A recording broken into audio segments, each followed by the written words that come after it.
उत्तर प्रदेश के फर्रुखा नगर का रहने वाला दिनेश जो सीआरपीएफ का जवान होता है, श्रीनगर में उसकी पोस्टिंग होती है, वहीं रहकर वो अपनी ड्यूटी दे रहा होता है। दोस्तों, इधर घर पर उसकी पत्नी जो पेशे से टीचर होती है, 2 बच्चों के साथ बड़े आराम से रहा करती है। 6 जून का वाकया होता है जब ये सीआरपीएफ का जवान अपने घर के लिए आता है, अपने भाई से फ़ोन करता है, लेकिन घर वो पहुंचता ही नहीं और उसका फ़ोन भी स्विच ऑफ हो जाता है। दोस्तों, उसके बाद जो यहाँ पर खुलासा होता है, 2 दिन के बाद खेतों में एक डेड बॉडी मिलती है जो बिल्कुल जली हुई होती है। भाई उसकी शनाख्त करता है और जब इस पूरे मामले से पर्दा उठाया जाता है तो हर कोई व्यक्ति यहाँ पर सोचने के लिए मजबूर हो जाता है कि सीआरपीएफ का जवान सीमा पर हमारी रक्षा करता है, लेकिन घर पर वो अपनी खुद की रक्षा नहीं कर पाता। क्या था पूरा मामला? अगर आप लोग भी पूरे मामले को डिटेल से जानना चाहते हैं तो वीडियो को जरा सा भी स्किप ना करें, लास्ट तक वीडियो को जरूर देखिएगा। आगे बढ़ने से पहले हमारी वही रिक्वेस्ट कि जो हमारे चैनल के साथ नए हैं, कृपया करके चैनल को फॉलो कर लें, बेल आइकन को जरूर प्रेस करें। नमस्कार, जय हिंद। आप देख रहे हैं एपीएच न्यूज राहुल रावत के साथ। दोस्तों, आज की जो हकीकत की घटना आप लोगों को बताने जा रहा हूं, ये उत्तर प्रदेश के फर्रुखाबाद के पंचायत घाट थाना क्षेत्र के अंतर्गत झगुआ नगला गांव पड़ता है। यहीं पर दिनेश जो 32 साल का होता है, सीआरपीएफ का जवान होता है, श्रीनगर में उसकी पोस्टिंग होती है। अपनी पत्नी रमा जिसकी उम्र 29 साल होती है, जो पेशे से टीचर होती है, 2 बच्चों की माँ होती है, एक बेटा होता है, एक बेटी होती है। घर परिवार में किसी भी तरह की कोई कमी नहीं होती। इनके घर पर एक नौकरानी भी रहा करती है। दोस्तों, दरअसल 6 जून शाम का वक्त होता है जब यहाँ पर दिनेश अपने भाई रमेश को फ़ोन करता है। रमेश गांव में रहा करता है। दरअसल जो दिनेश का गांव है वो एटा ज़िले में अलीनगर गांव पड़ता है। वहीं पर इसके भाई और माता पिता रहा करते हैं और 6 जून की शाम को ये अपने भाई के पास फ़ोन करके यही कहता है कि मैं 20 दिन की छुट्टी आ रहा हूं। दोस्तों, अब यहाँ पर भाई जब इसको रात को करीब 11:30 बजे के करीब फ़ोन करता है तो इसका फ़ोन ही स्विच ऑफ हो जाता है। फ़ोन मिलता ही नहीं। भाई बहुत परेशान होता है और उसके बाद जो बहू होती है रमा, उसके पास फ़ोन करता है तो वो भी बहुत ज़्यादा परेशान हो जाती है। रमा हेडक्वार्टर में फ़ोन करती है, वहाँ से पता लगाती है तो पता चलता है कि वो 20 दिन की छुट्टी जा चुका है। दोस्तों, अब रमा इधर उधर कई जगह तलाश करती है, लेकिन कहीं से भी कोई तलाशी नहीं हो पाती। उसे लगता है कि शायद किसी दोस्त के पास चले गए होंगे, वो वापस आ जाएंगे। दोस्तों, जैसे ही 8 तारीख आती है, यानी कि 8 जून आता है, तो जो पड़ोस में ही कुछ खेत वगैरह होते हैं, उन खेतों में एक अधजली डेड बॉडी मिलती है। उस डेड बॉडी के बारे में जब इस पत्नी को पता चलता है तो ये कुछ रिएक्शन नहीं देती। अब जो रमा होती है वो सीधे अपनी ससुराल अलीनगर पहुंच जाती है अपने दोनों बेटों को लेकर। और यहाँ पर जो बड़ा भाई होता है दिनेश का, रमेश, वो इससे पूछने लगता है कि क्या हुआ, दिनेश का पता चला कि नहीं चला। वो कहती है कि अभी कुछ नहीं पता चला, लेकिन वहाँ पर एक डेड बॉडी 8 जून को जरूर मिली थी जो अधजली थी। अब यहाँ पर बड़ा भाई रमेश सीधे वहाँ से आकर फर्रुखा नगर पंचायत घाट थाना क्षेत्र में पहुँचता है और वहाँ जाकर पुलिस वालों से उस डेड बॉडी के बारे में पूछताछ करने लगता है। कहने लगता है कि उस डेड बॉडी को दिखाइए। जब वो डेड बॉडी दिखाई जाती है तो वो डेड बॉडी किसी और की नहीं होती, इसके भाई दिनेश की होती है। वो दहाड़े मार मार कर रोने लगता है। पुलिस वाले उसे पूछने लगते हैं कि तुम्हें किसी के ऊपर शक है क्या?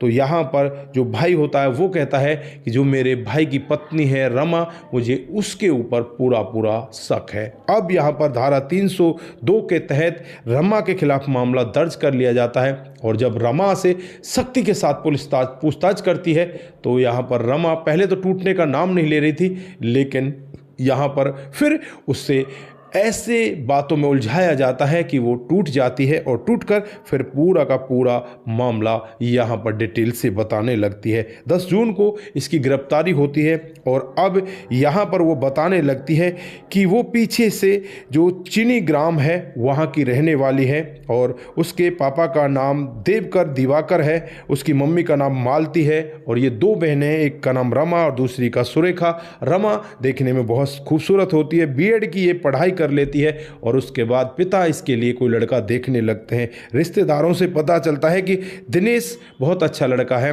सीआरपीएफ में लगा हुआ है। फिर दिनेश के साथ रमा की शादी हो जाती है। शादी होने के बाद अब ये कुछ दिन तक वहीं पर अपने घर अपने गांव में रहा करते हैं जो अली नगर होता है। लेकिन कुछ दिन के बाद जो रमा होती है उसकी टीचर में सरकारी नौकरी लग जाती है और अब यहाँ पर अपने पति से कहने लगती है कि मुझे अपनी ससुराल यानी अपने मायके में रहना पसंद नहीं है, आप ऐसा करो मेरे लिए जो झगुआ नगला गांव है वहाँ पर एक घर बनवा दो। फिर ये झगुआ नगला गांव में एक घर बनवा देता है और वहीं पर ये लोग आराम से रहने लगते हैं। धीरे धीरे समय बीतने लगता है। समय के हिसाब से इनको 2 बच्चे हो जाते हैं। 2 बेटे भी अब धीरे धीरे करके बड़े होने लगते हैं। दोस्तों, इधर जो दिनेश है वो अपनी ड्यूटी पर जाया करता और जो इसकी पत्नी होती है रमा वो घर पर अपने पति का इंतजार करती रहती। उसे लगता कि यार पति तेरे साथ में होना चाहिए। इस सब के लिए वो एक लड़के को अब ये सब काम करने के लिए बुला लिया करती। वो लड़का कोई और नहीं होता,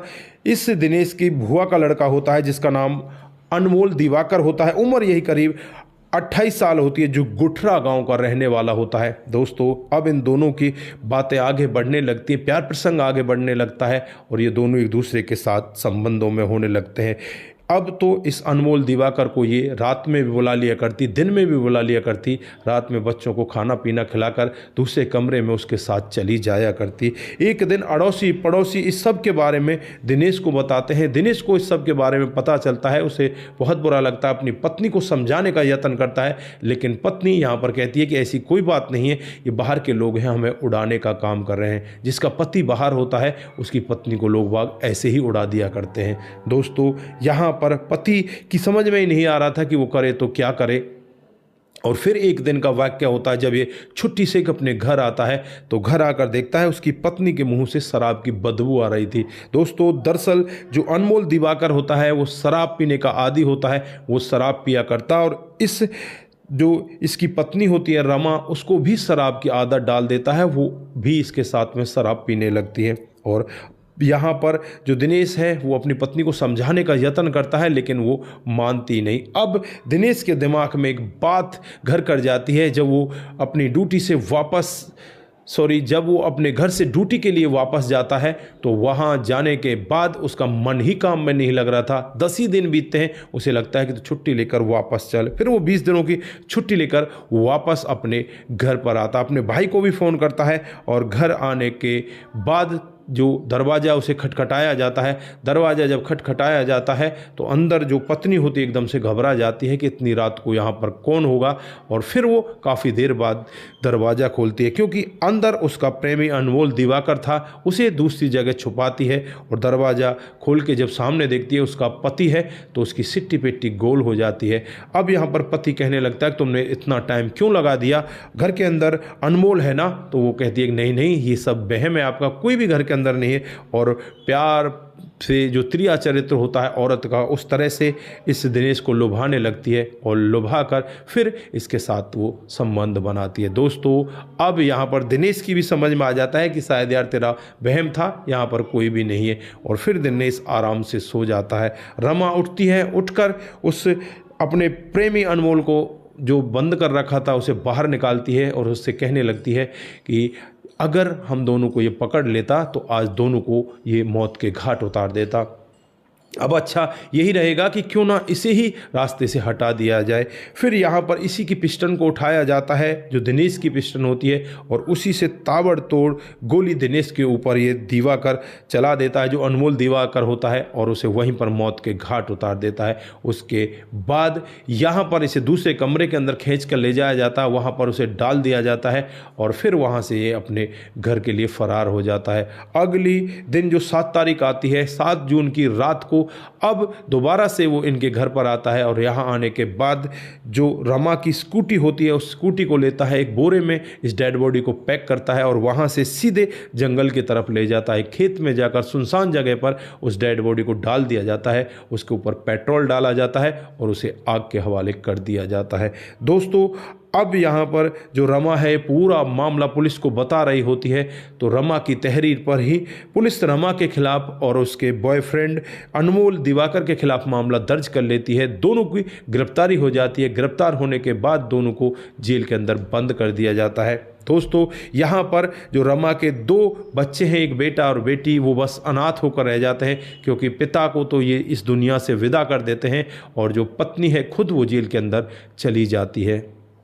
तो दोस्तों, इस घटनाक्रम को सुनाने का उद्देश्य सिर्फ आप लोगों को जागरूक करना है, आप लोगों को बताना है कि इस तरह के मामले भी हमारे समाज के अंदर आ रहे हैं। तो आप लोग यहाँ पर क्या कहना चाहते हैं, आपकी जो भी राय है एक बार कमेंट बॉक्स में ज़रूर दीजिएगा। आज के लिए बस इतना ही, फिर मिलते हैं किसी नए मूड के साथ। तब तक के लिए आप अपना ख्याल रखें, परिवार का ख्याल रखें, सतर्क रहें, सावधान रहें। दोस्तों, जिन साथियों ने हमारे पिछले वीडियोज़ पर कमेंट किए थे उनका नाम हम यहाँ पर बारी बारी से लेने वाले हैं। सबसे पहला जो कमेंट आता है वो आता है रघुवीर तेवतिया का। वो लिखते हैं कि आपकी कहानी बहुत ही अच्छी होती है, बहुत बहुत धन्यवाद। उसके बाद में कमल सिंह जी हमें कमेंट करते हैं, कमल जी बहुत बहुत धन्यवाद। उसके बाद में जो कमेंट आता है विमलेश जी का आता है, वो लिखते हैं कि आपकी कहानी बहुत बेहतर होती है। विमलेश जी बहुत बहुत धन्यवाद। उसके बाद में जो कमेंट आता है वो कमेंट आता है समाधान पाटिल का, जो जलगांव महाराष्ट्र से हमें हर दिन देखते हैं। आपका बहुत बहुत धन्यवाद। मुनमुन श्रीवास्तव, आपकी कहानी बहुत अच्छी लगती है। जो बिहार के